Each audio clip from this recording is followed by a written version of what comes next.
what, and I found it fascinating even in talking about this. We are the most psychologized generation in existence, yet we're becoming more and more depressed.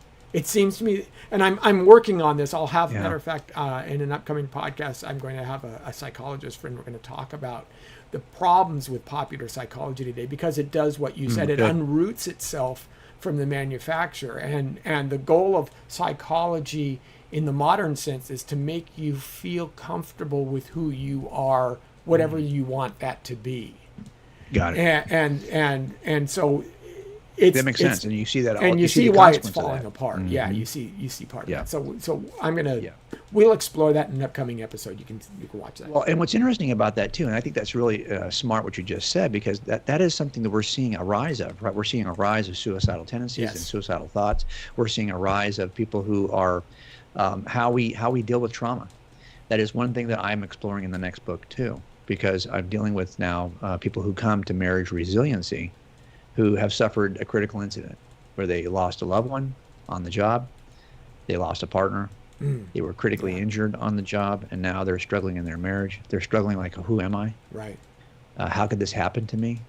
Some of them are not believers, so they kind of are trying to figure out, where does this fit in the life I'm supposed to be living? So those are things that I think are going to be more and more important. They've always been important.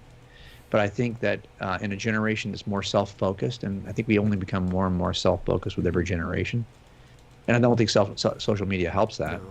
I think it just amplifies that. We actually think it's important that you know what I ate for dinner tonight. I mean, that's really, I mean, it's just so interesting that that's where we are, that we celebrate every little detail of our day and we publicize it.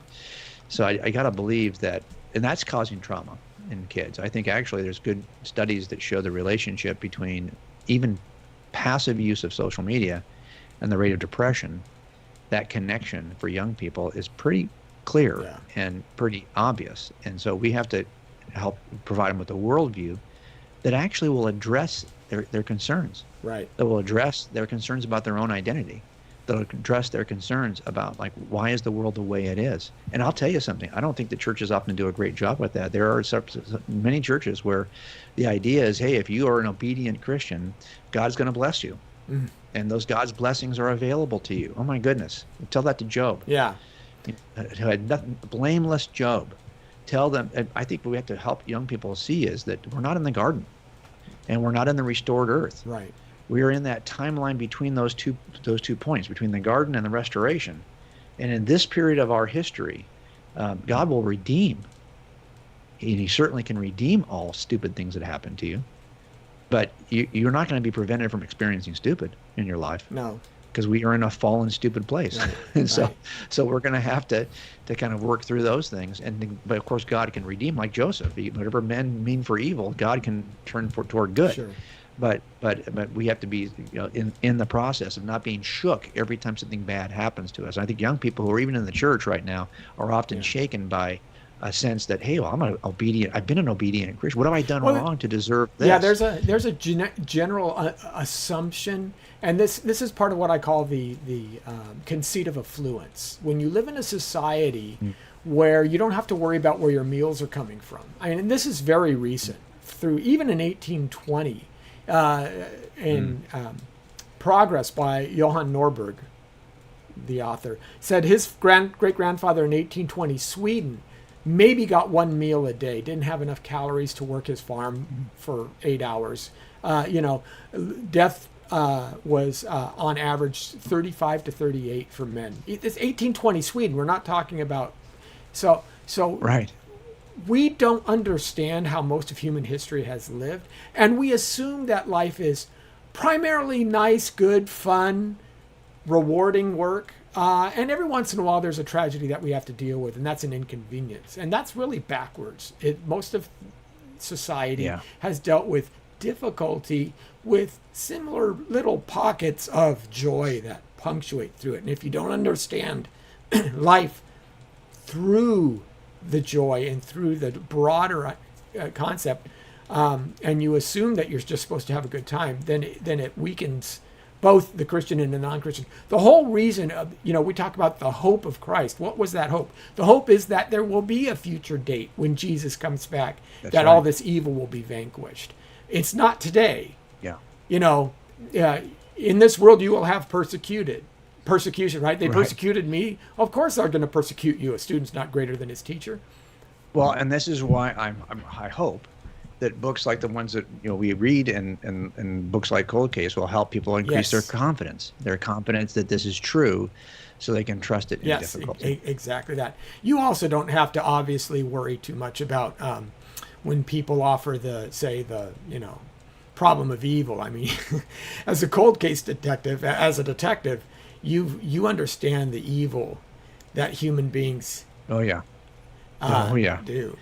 And Yeah, for sure. And that's why you have to have a worldview Yeah. that will handle evil. And as you know, ours does. But also, you need to have confidence that the scriptures are going to tell you something true about the nature of God rather than what the media is going to tell you about God. And that's why I think we write apologetics books. We're trying to figure out, hey, how can we help you to know this is true? Yeah, exactly. And also, and one of the things that we've been doing here is also just broadening it to a much broader cultural perspective.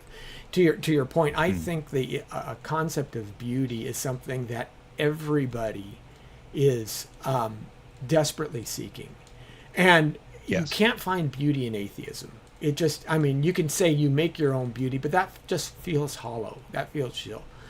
Beauty can be objective. You can point to the idea that there's an objective concept to beauty, and we don't talk about the beauty of the Christian understanding of life, I think, enough. How justice is beautiful. True justice is beautiful. How ethics can be tailored around beauty, and then of course truth. When you come to what's true, it becomes beautiful. Well, heck, we even have beautiful math equations that we talk about. But I think there's a Right. hunger for beauty, and I think from a gospel sharing perspective, I think that's a thread that we can pull on to great effect. No, I think you're right. For sure.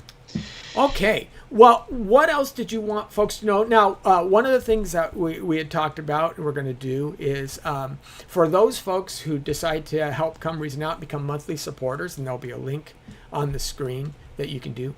Jim, you're going to provide us with some copies. We're going to have some Cold Case Christianity 10th Anniversary Edition books signed by you, and you can get a signed version of that. That would be really exciting. The book is when's it release date? It's releasing. It's Okay, already released, you're so good. you're good to go. Get You it can now? get it now at all Okay. bookstores. And if you go to coldcasechristianity.com, well, coldcasechristianitybook.com, you can see the offer for the Casemakers course, and that's a good place. All the links are there to buy the book as well. I appreciate you letting me And do what's that. what's your upcoming schedule? Where are you going to be? Now, this is a season of all Yes. book things, right? So we're doing the NRB TV conference right. this weekend in Nashville. And so that's this weekend. And then after that, I'm doing a bunch of law enforcement appreciation things with Billy Graham Association. So those are more specific to cops. Well, that's great. And then we'll start to get into the fall and Yep, all that's right. all the fall pieces. So, well, hopefully, and again, we're planning more of our conferences as well. I'd love to have you as part of those. We've always a great time having you. Yep, love to do it. And just anything else you'd want to add before we close? No, but just want to say thank you for your work, and thanks so much for having me on the show. I appreciate All the right. opportunity. All right. Thanks, Jim. We appreciate you as well.